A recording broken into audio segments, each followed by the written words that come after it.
Assalamualaikum warahmatullahi wabarakatuh, Sobat Rumah Sakit Khusus Paru Karawang. Ya, kembali lagi bersama RSKpedia. Kali ini kami hadir dengan konsep yang baru, yaitu dengan podcast. Nah, perkenalkan, nama saya Eka dari tim promosi kesehatan Rumah Sakit Khusus Paru Karawang. Dan di depan saya ada narasumber yang paling ganteng Rumah Sakit Khusus Paru Karawang, dan juga paling banyak nih dicari saat ini, yaitu Dr. Rudi Dermawan, spesialis pulmonologis FISR. Halo Dr. Rudi. Ya, assalamualaikum warahmatullahi wabarakatuh. Ya, waalaikumsalam. Minal aidin wal faizin ya dok ya. Taqabbalallah minna wa minkum, taqabbal ya karim, minal aidin wal faidin, mohon maaf lahir dan batin. Ya, bagaimana dok kabarnya dok hari ini? Alhamdulillah sehat walafiat, semangat. Ya, dok, hari ini kita akan membicarakan nih dok kaitan antara rokok dan asma dan juga COVID-19. Nah, kebetulan juga ini kan bulan Mei. Bulan Mei itu di tanggal 31 Mei itu kan ada peringatan Hari Tanpa Tembakau Sedunia atau HTTS. Nah, jadi podcast kali ini kita persembahkan nih untuk memperingati Hari Tanpa Tembakau Sedunia. Nah, yang pertama nih dok, kita mulai ya. Jadi yang dimaksud dengan penyakit asma itu seperti apa sih dok? Baik, bismillahirrahmanirrahim. Terima kasih atas kesempatannya. Bersyukur bisa berbagi, bertemu lewat udara bersama sahabat-sahabat RSKP dengan tema No Tobacco Days, yaitu insyaallah akan diperingati tanggal 31 Mei ya 2021. Tetapi di bulan Mei ini juga kita memperingati Hari Asma Sedunia ya 5 Mei 2021 ya, dengan tema Uncovering Asthma Misconception atau mengungkap kesalahpahaman tentang asma ya. Ini penting sekali, dua hal di bulan Mei ini terkait dengan penyakit paru dan saluran napas, yaitu asma dan permasalahan rokok. Tadi pertanyaannya adalah lupa. Iya, kita mulai lagi kan. Banyak tuh apa namanya dok yang tidak tahu nih sebenarnya asma itu seperti apa gitu kan. Banyak orang yang katanya kena asma, jadi asma sesek atau gimana, itu tuh seperti apa dok? Oke, baik, tentang asma ya. Kalau kita bicara asma, kita pakai pedomannya kalau di dunia pakai GINA, Global Initiative of Asthma. Kalau di Indonesia ada yang dari PDPI, Pedoman Penata Laksanaan dan Diagnosis Asma itu, Perhimpunan Dokter Paru Indonesia, atau juga bisa dari PAPDI, Perpari ya. Nah, bahwa yang dimaksud dengan asma itu adalah penyakit kronik ya, inflamasi pada saluran napas ya, yang dia bentuknya heterogen ya, penyakit heterogen. Nah, ini yang melibatkan berbagai macam sel dan elemen ya, yang bisa ditandai dengan gejala batuk, sesak napas, kemudian nyeri dada terasa tertekan, yang menggambarkan satu obstruksi atau hambatan hambatan aliran udara, yang biasanya dia bersifat reversible atau bisa balik lagi ya. Itu barangkali ya untuk asma ya. Berarti itu sesak itu salah satu gejalanya dari asma gitu ya dok ya? Ya, tapi yang paling intinya adalah peradangan atau inflamasi pada saluran napas, sifatnya kronik, yang konsekuensi dari peradangan tersebut menyebabkan satu obstruksi atau hambatan aliran udara ekspirasi ya. Konsekuensi dari obstruksi itu ya bisa salah satu gejalanya sesak napas, biasanya orang menyebut mengi ya, bunyi ngik-ngik gitu ya. Tapi yang lain Bisa jadi tidak mengi, tetapi dada terasa tidak nyaman, terasa tertekan, kemudian batuk-batuk, dada hak seperti itu. Nah, faktor penyebabnya sendiri itu apa, Dok? Untuk asma ya, Ya. secara etologi sih memang asma itu penyakit genetik ya, genetik. Nah, tapi dia diteruskan dengan faktor lingkungan ya. Biasanya di dalam tubuhnya genetik asmanya ada ya, kakeknya bisa, neneknya, ibu bapaknya ya, baru ke dia, bahkan nanti bisa turun ke anaknya, ke cucunya. Nah, ada genetik tersebut bisa jadi muncul gejala asmanya, bisa tidak ya. Nah, apa yang menyebabkannya yaitu interaksi dengan lingkungan, yaitu pencetus ya. Pencetus bisa dia debu tungau ya, kemudian dingin ya, bisa juga kecapean, misalnya stres, debu, asap rokok dan lain sebagainya, seperti itu ya. Nah, Dok, disebut-sebut itu kan orang yang punya penyakit asma nih paling rentan untuk terkena COVID-19 nih. Jadi sebenarnya itu ada kaitannya nggak sih, Dok, antara asma dengan penyakit COVID-19? Eh, Pada era pandemi ini ya semua orang berisiko terkena COVID ya, tergantung dari kedisiplinan dia mendapatkan pajanan paparan dari virus tadi ya. Kalau dia disiplin menggunakan protokol, mau asma mau tidak ya lebih minimal ya. Tetapi berbeda dengan orang yang tidak punya riwayat asma. Orang yang punya asma ketika dia terkena COVID, maka si virus itu menjadi salah satu pencetus dan pemberat dari asmanya. Banyak sekali pasien yang asalnya asma intermittent, artinya dia punya asma tetapi terkontrol, tidak pernah ada keluhan. Sekalinya terkena COVID, maka si virus itu menjadi pencetus untuk kekambuhan asmanya, dan itu menjadi persisten ya, menjadi asma yang persisten, bisa ringan, sedang, bahkan bisa berat. Itu beberapa pasien ya. Jadi terkaitannya bahwa asma menjadi komorbid pemberat penyakit COVID seperti itu ya. Oleh karena itu pada masa pandemi ini orang yang punya asma ya, lebih-lebih dia karena ketika kena COVID mungkin menjadi lebih berat dan memang seperti itu, maka harus lebih hati-hati untuk menjaga protokol kesehatannya seperti itu. Nah, untuk peluang kesembuhan, Dok, kalau misalnya nih ada yang terkena asma terus habis itu terkena COVID-19, soalnya kan katanya tadi kalau misalnya nih penyakit asma itu merupakan komorbid yang pemberatnya dari COVID-19 gitu. Ya, untuk prognosis atau harapannya orang yang punya asma atau tidak ketika terkena COVID tergantung dari derajat COVID-nya ya. Bisa orang yang punya asma ketika kena COVID bisa dia derajat ringan ya, bisa sedang, bisa berat ya.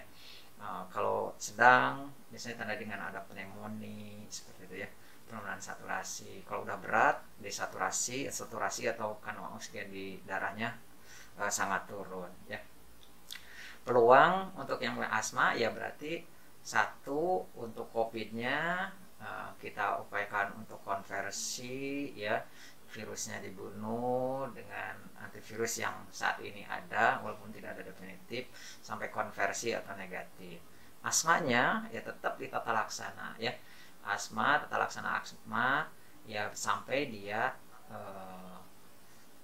kalau akut artinya dalam serangan itu sampai tidak akut ya, artinya bebas serangan.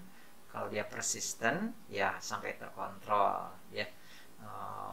Nah, tentu saja orang yang tanpa asma dengan asma ketika kena COVID ada terapi tambahan buat untuk tata laksana asmanya seperti itu ya. peluangnya tergantung respon ya. Beberapa kalau dia asmanya tingkat ringan atau sedang ya, itu respon bagus. Tapi ketika sudah mengancam jiwa, asma yang sulit ya, terutama asma yang sebelum terkena COVID-nya dia persisten, artinya sering kambuh. Nah, ketika kena COVID ya lebih berat, sampai mengancam jiwa, harus ICU ya, prognosis atau harapannya ya lebih berat. Tapi tetap semua modalitas harus dikerahkan agar terbebas dari serangan asmanya itu. Sebenarnya intinya cuma satu ya dok ya, protokol kesehatannya yang harus tetap dijaga ya. Entah itu asma atau nggak punya asma, sama saja ya. Keterkaitan dengan COVID-nya tentu itu protokol, tapi khusus untuk asma ya ini kita harus miskonsepsi terhadap asmanya itu harus dihilangkan. Apa saja ya boleh nanti dilanjutkan, misalnya satu, mispersepsi tentang asma itu bahwa asma adalah penyakit menular, itu harus dihilangkan ya. Asma bukan penyakit menular ya. Yang kedua, asma tidak bisa disembuhkan, salah. Asma bisa terkontrol ya, bisa dikontrol sampai tidak ada keluhan. Nah, apa yang bisa mengontrol ya, tentu saja dua terapi ini khusus yang punya asma di masa pandemi. Satu, menghindari pencetus ya. Yang kedua, dikontrol dengan obat ya, dengan obat-obat pengontrol. Nah, ini kenapa obat pengontrol? Pasien atau orang yang dengan asma karena dasarnya adalah peradangan, nah ini peradangannya harus dikontrol. Walaupun dia tidak ada serangan, tetapi dia masuk ke kasus persisten, artinya dalam seminggu atau sebulan ini lebih dari 4 kali serangan, nah itu harus dikontrol pakai obat pengontrol anti peradangan ya. Nah, dengan begitu, walaupun di masa pandemi ini sulit ke rumah sakit, tetapi obat pengontrol itu harus selalu ada ya, sampai nanti dia terkontrol ya, artinya sampai dia bebas serangan, tidak pernah jadi dalam sebulan atau tidak ada gangguan aktivitas, kemudian tidak menggunakan obat pelega, tidur malam tidak terganggu, nah itu terkontrol itu.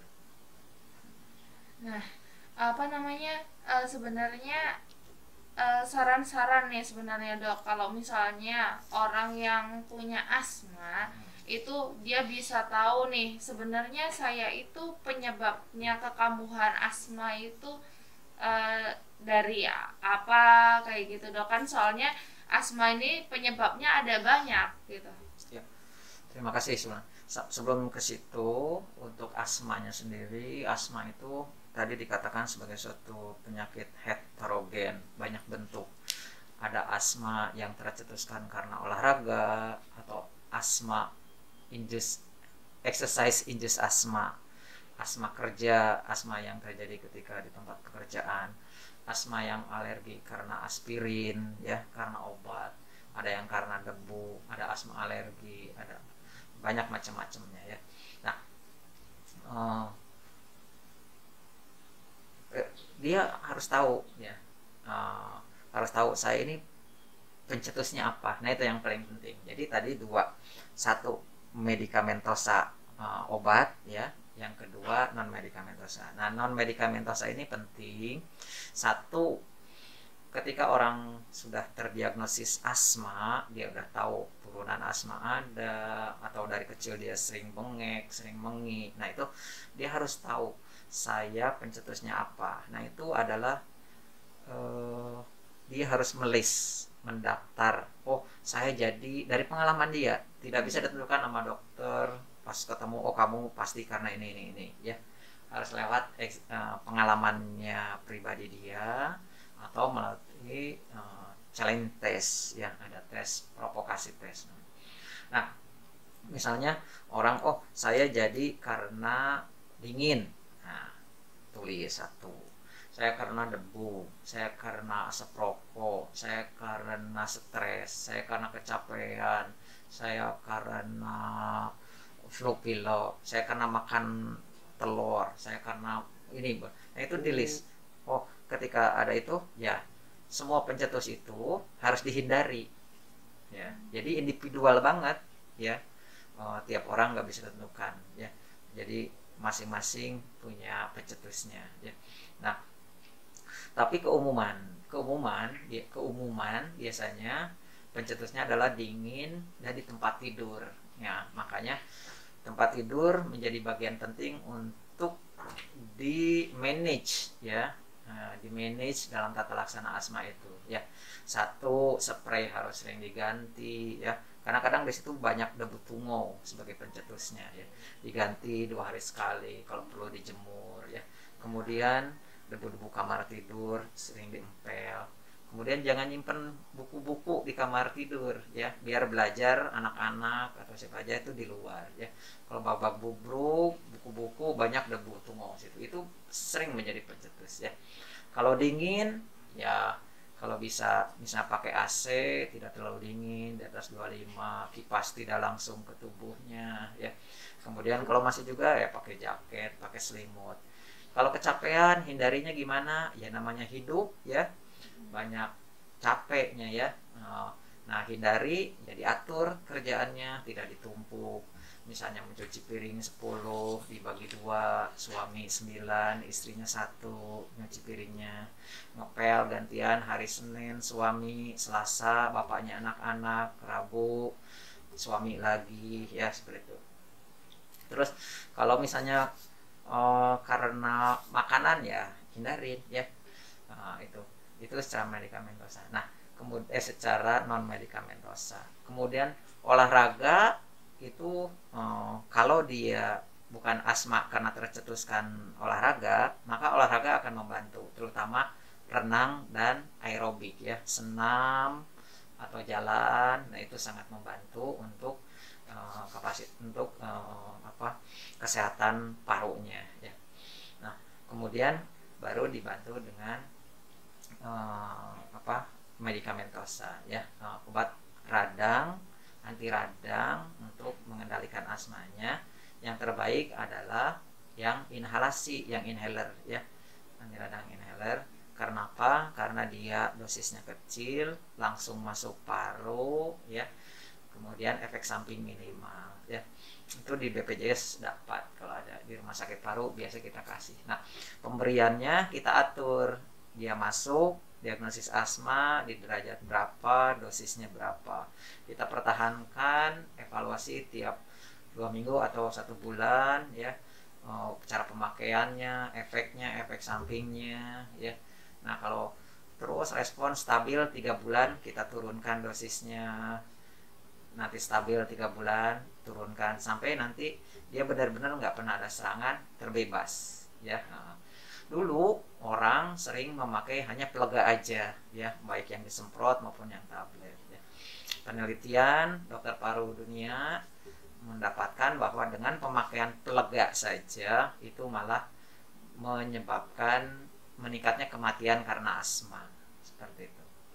Sehingga sekarang tidak disarankan hanya pelega saja, harus dibarengi dengan anti peradangan. Itu Tadi kan dokter juga bicara kalau misalnya untuk asma yang tidak dicetuskan oleh olahraga itu sangat disarankan untuk olahraga. Nah, ada nih banyak yang saya baca ya dok, itu orang yang punya asma yang tidak dicetuskan oleh olahraga itu terapi dengan berenang atau aerobik itu. Nah, itu apakah ada peluang untuk si asma itu nggak kambuh lagi sampai dia besar atau dewasa, dok? ya.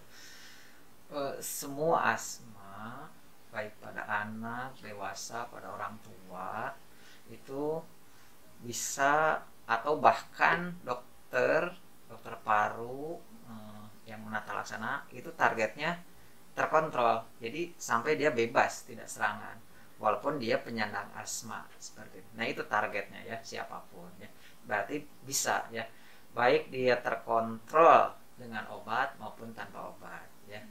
Yang jelas seseorang yang punya asma diusahakan atau jangan sampai terjadi serangan. Kenapa? Karena ketika terjadi serangan itu peradangan meningkat. Kalau peradangan meningkat, sel-sel radang meningkat, mengeluarkan zat-zat untuk peradangannya, dia akan juga merusak jaringan ya. Sehingga nanti jaringan parunya rusak, namanya terjadi nanti remodeling ya. Remodeling si struktur paru, saluran napas itu berubah sehingga nanti tidak reversible lagi, tidak bisa balik lagi. Nah, itu yang menyebabkan asma yang sulit. Nah, sehingga ketika seseorang lagi serangan, diupayakan secepat mungkin dia serangannya teratasi ya. Kemudian ketika orang sering jadi serangan dalam sebulan, seminggu, nah itu diusahakan untuk terkontrol ya, sehingga tidak merusak jaringan tadi. Nah, di rumah sakit khusus paru sendiri itu kan juga ada poliasma kan ya dok ya. Nah, kira-kira nih pengobatan asma di rumah sakit khusus paru itu seperti apa dok? Sudah lengkap kan ya atau seperti apa? Jadi supaya sobat paru nih itu bisa menjadikan rumah sakit khusus paru Karawang itu sebagai referensi untuk tempat berobat dan juga terapi untuk penyakit asma. Ya, ya tentu saja pengobatan asma ini bisa, kalau yang stabil, ringan bisa di PPK 1, kemudian bisa RSUD, terutama ya lebih-lebih di rumah sakit paru ya Karawang, BPJS bisa. Nah, idealnya seseorang yang datang kita diagnosis, kemudian kita nilai secara objektif juga melalui spirometri ya, uji fungsi paru. Tetapi di masa pandemi ini kita tunda ya dengan kemudian diagnosis kita tegakkan asma dan kita statusnya dia derajat asma apa, ringan, sedang, berat, atau intermittent. Kalau intermittent itu berarti dia nggak pernah serangan ya. Kemudian kita ada asma control test, itu tes sederhana, bisa di download di Google, cuma pertanyaan malam sering terganggu tidur atau tidak, kemudian aktivitas terganggu atau tidak, penggunaan pelega ya. Nah, dan itu bisa diceklis sendiri ya. Kalau dia sudah terkontrol ya berarti nggak perlu pengontrol lagi. Kemudian kalau masih terkontrol sebagian atau tidak terkontrol, nah ini yang kita evaluasi, kita obatin dengan sesuai dengan pedoman. Biasanya kita evaluasi sebulan sekali. Nah itu kalau yang di poli. Tapi bisa juga untuk asma yang sedang serangan, biasanya masuk IGD. Nah di IGD kita tata laksana, kalau dia teratasin bisa rawat jalan ya rawat jalan ya, nanti kontrol ke poli. Tapi kalau setelah di IGD di tata laksana ternyata masih masuk ke serangan sedang, maka kita rawat ya. Bahkan kalau dia berat ya harus masuk ICU ya, masuk ICU, kalau perlu pakai ventilator seperti itu ya. Jadi insya Allah di rumah sakit paru bisa melayani untuk asma, baik yang rawat jalan, rawat inap, dan juga untuk ICU. Nah, sobat paru di rumah ini kan kadang-kadang masih berpikir nih dok, kalau rumah sakit khusus paru Karawang ini hanya melayani untuk COVID, atau mereka takut nih kalau misalnya mereka berobat untuk asma di rumah sakit khusus paru Karawang karena takut nanti kalau ketularan COVID. Nah, kira-kira nih dok, dari dokter yang merupakan rumah sakit sebagai dokter khusus spesialis untuk paru sendiri itu kira-kira bagaimana dok? Kan di rumah sakit khusus paru Karawang ini penanganannya seperti apa kalau misalnya untuk pasien yang untuk asma dan juga pasien untuk COVID. Ya, di mana-mana, baik di rumah sakit paru, di RSUD, di rumah sakit lain, tentu saat pandemi ini yang dipentingkan adalah program di rumah sakit tersebut terhadap pencegahan dan pengendalian infeksi, ya. Nah, itu PPI di kita sudah merancang bagaimana protokol kesehatan diberlakukan di rumah sakit, baik untuk petugas, pasien maupun pengunjung. Nah, kemudian pemilihan area untuk asma, ya ada area untuk poli asma khusus yang dipisah dengan COVID yang polinfeksi, ya, poli non infeksi, asma, PPOK, klinik berhenti merokok, kemudian onkologi atau keganasan di rongga dada itu dipisah.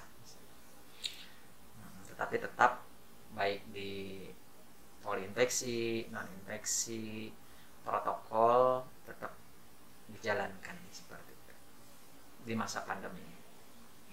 Ya, jadi begitu Sobat Paro, kalau misalnya di Rumah Sakit Khusus Paro Karawang sebenarnya sudah ada poli asma dan juga pengobatan asma di sini juga cukup lengkap. Dan selain itu, di Rumah Sakit Khusus Paro Karawang juga terdapat pemisahan antara poli untuk penyakit infeksius dan non infeksius. Jadi tidak digabung menjadi satu seperti itu. Nah, Dok, sekarang kita beralih nih Dok untuk membicarakan permasalahan rokok. Nah, di sini kan Indonesia sudah tahu sendiri kalau rokok merupakan hal yang cukup biasa di Indonesia. Bahkan kalau misalnya lelaki yang tidak merokok dianggap bukan lelaki yang sesungguhnya, seperti itu ya Dok ya. Nah, kira-kira nih Dok, apa sih risiko rokok sendiri bagi manusia, terutama juga disebut-sebut kalau orang yang merokok itu lebih rentan untuk terkena COVID-19. Apakah benar, Dok? Ya. Terima kasih. Mudah-mudahan dengan ada peringatan 31 Mei tentang No Tobacco Days ini menyadarkan semua masyarakat, baik juga termasuk pemerintah, tentang bahaya rokok ini, ya. Kita tahu bahwa Indonesia itu negara peringkat ketiga sebagai perokok di dunia, itu sekitar 4,8%, ya. Dari penelitian riset kesehatan Dinas Kesehatan Kemenkes itu 28,2% itu penduduk Indonesia itu merokok setiap hari, dengan yang menghisap 1 sampai 10 batang itu 52,3%, dan 11 sampai 20 batang itu 20%. Nah, di mana urgensinya bahwa penelitian WHO menyebutkan bahwa kematian per tahun itu akibat rokok lebih dari 5 juta orang. Nah, ini harus menjadi satu perhatian bahwa dari segi kesehatan seperti itu, apa aja nanti penyakitnya kita bahas atau ulas sedikit, walaupun di samping nanti dampak ekonomi, ya, dampak sosial dari rokok, ya, psikologis dan lain sebagainya, ya.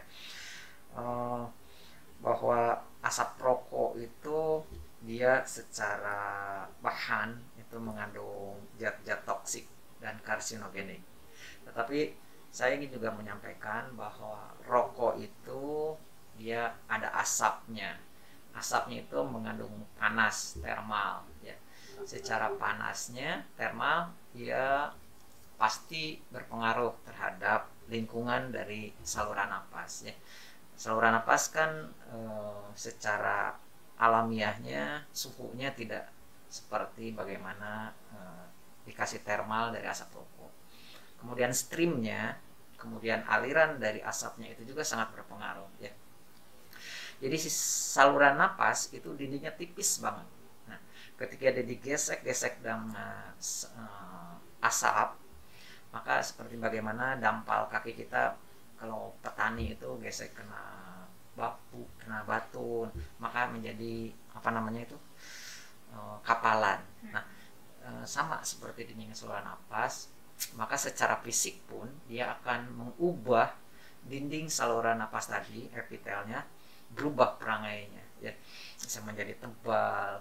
Kemudian dinding apa, rambut-rambut silianya juga karena panasnya dia jadi lemas, lumpuh, tidak berfungsi, ya. Nah, perubahan perangai tadi bisa menjadi satu pencetus jadi kanker, ya. Di samping secara kimia karsinogenik, kandungan-kandungan dari si asap rokok tadi yang jelas terkenal adalah nikotin, tar, ya, kemudian fenol, kresol, karbazol, ya, itu semua zat-zat karsinogenik yang bisa menyebabkan kanker, ya. Kita tahulah banyak di internet, di mana-mana orang udah punya informasi bahwa kandungan zat berbahayanya sangat banyak di asap rokok itu, ya. Dan ini berefek terhadap bukan cuma saluran napas, ya, tapi juga terhadap jantung, ya.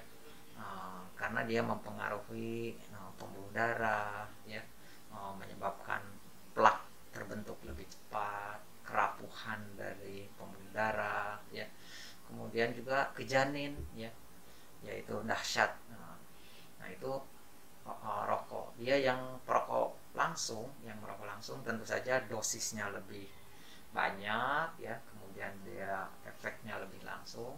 Kemudian orang yang menghisap atau perokok pasif itu pun terefek juga, ya. Nah, jadi dia membahayakan dirinya juga membahayakan orang lain.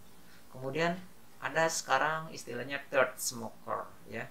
Jadi perokok aktif, perokok pasif, ada third smoker. Siapa itu? Orang-orang yang terdampak karena asap rokok yang menempel di benda-benda yang ditinggalkan oleh si perokok, ya. Misalnya asap rokok dia keluarkan nempel di dinding, nempel di gordeng, nempel di kursi, di baju, keisep sama anaknya. Dari penelitian itu masih berefek terhadap kesehatan orang yang terpajan, ya. Yang dampak jelas dari asap rokok itu tadi, ya, yang sekarang yang menjadi masalah dunia adalah satu, cancer, ya, kanker. Yang kedua PPOK, ya, penyakit paru obstruktif kronik, ya. Jadi saluran napasnya peradangan, saluran napasnya menyempit. Nah, hampir sama kayak asma, sesek, bunyi bengek, cepat capek, tetapi berbeda dengan asma. Yang asma itu sifatnya reversible, ya, bisa balik lagi dengan anti radang, kemudian lega, ya, balik lagi. Nah, kalau PPOK ini sulit, ya, karena dia sifatnya bentuknya fibrosis, ya, jadi parut-parut karena asap rokoknya, kerusakan, jadi rusak, ya, kantong parunya rusak, ya, kemudian saluran napasnya juga rusak. Nah, itu sulit kembali, ya, walaupun saat ini sedang diteliti obat-obat yang untuk membukanya, seperti itu. Dahsyat. Nah, kaitannya nih dok, kalau misalnya perokok itu dengan COVID-19, kan katanya kalau misalnya kamu nggak boleh ngerokok karena kamu akan berisiko nih lebih besar untuk terkena COVID-19, itu apa benar dok? Yang harus dipahami bahwa COVID-19 ini penyebabnya adalah virus, ya. Mau perokok, mau tidak perokok, ketika virus itu masuk, kemudian dia hidup, berkembang, berefek, ya, berefek.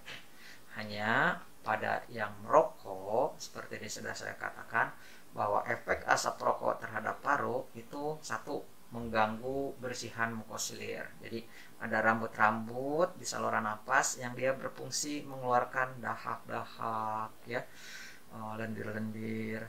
Nah, pada orang yang merokok itu menjadi impoten, lemah ya. Nah, tentu saja itu akan berefek ketika ada COVID yang dia misalnya membuat peradangan, ada dahak, harusnya dia keluarkan. Pada merokok yang keluarkannya dia tidak efektif ya. Kemudian epitelnya pun ya, dinding saluran napasnya pun yang sudah berubah untuk oksigenasi ya, pertukaran oksigennya juga sedikit pasti berkurang ya. Karena ada penelitian bahwa fungsi paru itu sampai umur 30 tahun pasti secara umur itu akan turun ya fungsi parunya. Orang yang tanpa merokok atau tanpa PPOK itu akan berkurang volume kapasitas parunya itu 28 ml. Itu penelitian. Pada yang perokok itu turunnya drastis 55 ml per tahun ya. Tentu saja ini menjadi satu hal yang merugikan dan berefek pada orang yang terkena COVID ya. Kemudian makrofag ya, makrofag itu sel-sel yang berfungsi untuk memakan benda asing, virus atau jaringan-jaringan yang rusak. Nah, pada pasien COVID, pada orang yang terkena COVID itu kan jaringannya rusak ya, ada yang rusak lah ya karena peradangan tadi, karena virusnya. Nah, nanti ketika dia dibersihkan itu sel-sel makrofag berfungsi untuk membersihkan, mengganti ya. Nah, orang yang merokok si sel makrofagnya itu not fully activated ya, tidak teraktivasi secara sempurna biasanya ya. Nah, itu kerugiannya. Tentu saja ini menjadi perhatian ya. Itu saja. Tapi saya belum baca penelitiannya karena COVID ini baru, dampak jauhnya membandingkan antara yang merokok dan yang tidak, itu saya belum tahu ya. Tetapi secara teori ya seperti itu, bahwa orang yang merokok fungsi parunya seperti itu berkurang, kemudian fungsi bersihannya, daya tahan seluler dari saluran napasnya juga menurun. Tentu saja akan berefek ketika dia kena COVID. Nah, ada juga yang bilang nih dok, saya kan nggak ngerokok, saya cuma pakai vapor atau vape nih dok yang hits saat ini. Nah, itu termasuk rokok nggak sih dok untuk vapor atau vape itu? Penelitian dan tulisan teman-teman saya di terbaru di Persahabatan itu rokok elektronik ya, itu berpengaruh juga terhadap kerusakan atau terhadap kesehatan paru ya. Nah, baik secara termal maupun secara fisik. Sedangkan secara kandungan kimianya mungkin dia lebih rendah dibanding dengan rokok sigaret biasanya yang ada nikotin, tarnya. Tapi vapor ini atau rokok elektronik itu dari penelitian masih berpengaruh ya, terutama ke arah PPOK ya. Nah, untuk teman-teman nih dok dari Sobat Paru nih, saran-saran dokter nih untuk terapi supaya bisa berhenti merokok itu seperti apa dok? Ya, jadi asap rokok itu kan campuran bahan kimia sifatnya toksik, karsinogenik terhadap tubuh, dia mempengaruhi terhadap mekanisme pertahanan tubuh ya. Kemudian akan menyebabkan secara jauh ke arah kanker, PPOK yang notabene ini sulit untuk diatasi ya.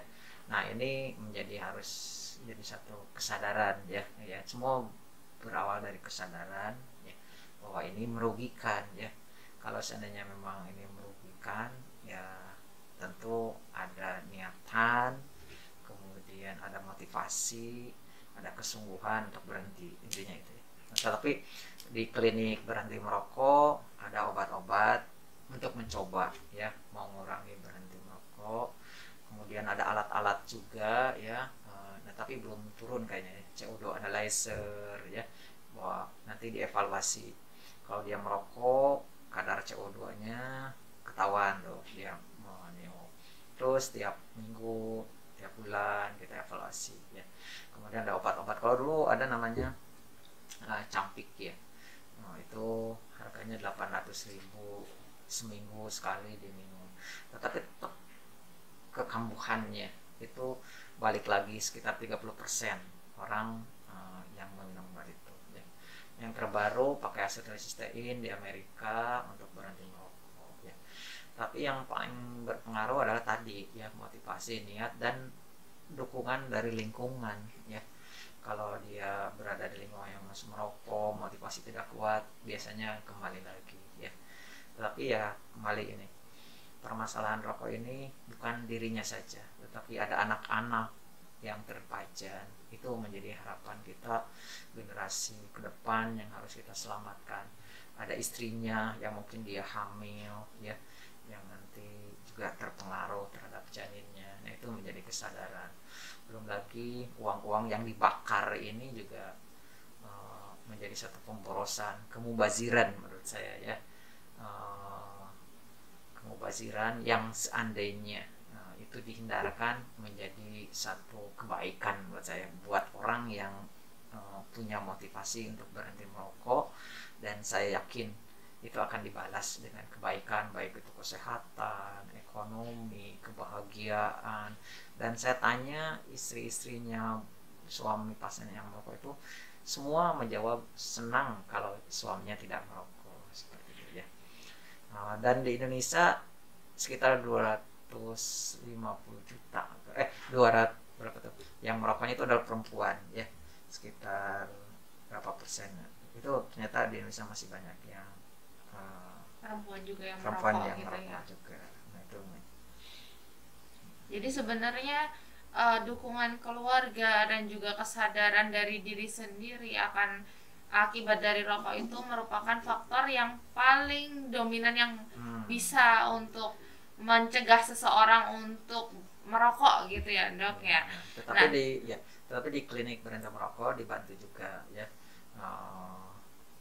bagaimana menumbuhkan motivasi. mengevaluasi, kemudian kalau perlu obat medikamentosa ya. Jadi sebenarnya di Rumah Sakit Khusus Paru Karawang ini juga membuka klinik berhenti merokok. Nah ini yang akan membantu sobat paru di rumah nih yang merokok untuk bisa berhenti merokok seperti itu. Selain dari kesadaran dari diri sendiri, begitu ya dok ya? Ya ini harusnya menjadi kesadaran semua termasuk pemerintah, bagaimana mulai dari regulasi sebetulnya undang-undang harus pengetatan terhadap rokok ya. Ya bagaimana rokok itu bisa seminimal mungkin dijual, kemudian ruang-ruang publik tidak boleh ada rokok, dan seperti itu sih, sehingga ruang gerak untuk